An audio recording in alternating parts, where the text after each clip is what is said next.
Okay, hi everyone. For my KMK2273 assignment, I am exploring how cognitive theories function in real life.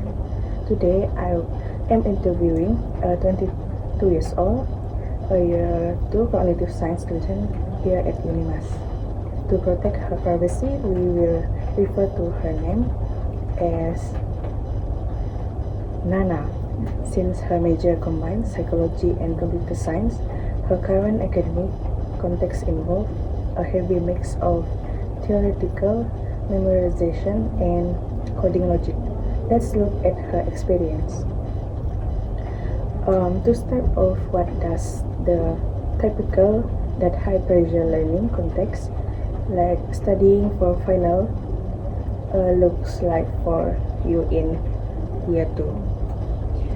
Since cognitive science mixes psychology and neuroscience, my finals are very intense. So I have to manage heavily theoretical memorizations alongside complex artificial intelligence coding and data analysis logic all at once. Okay. Question 2. When you are dealing with such complex lectures, what specific study strategies do you use to make sure the information actually sticks? Because I study the mind, I try to avoid passive studying. So I heavily rely on an active recall method called blurting.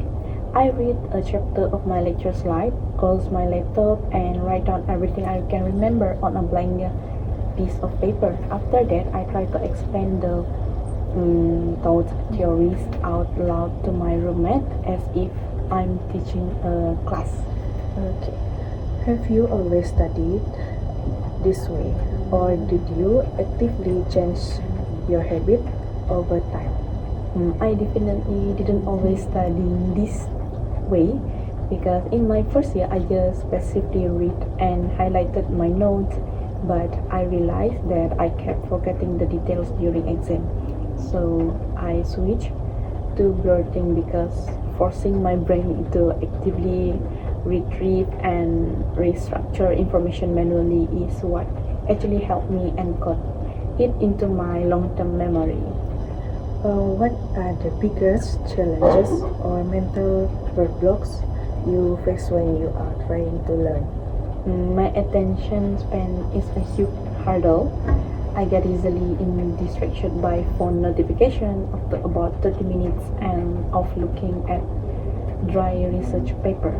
So also when programming modules get too complicated, I feel mentally overwhelmed by the difficulty and end up procrastinating. Thank you so much for sharing your experience.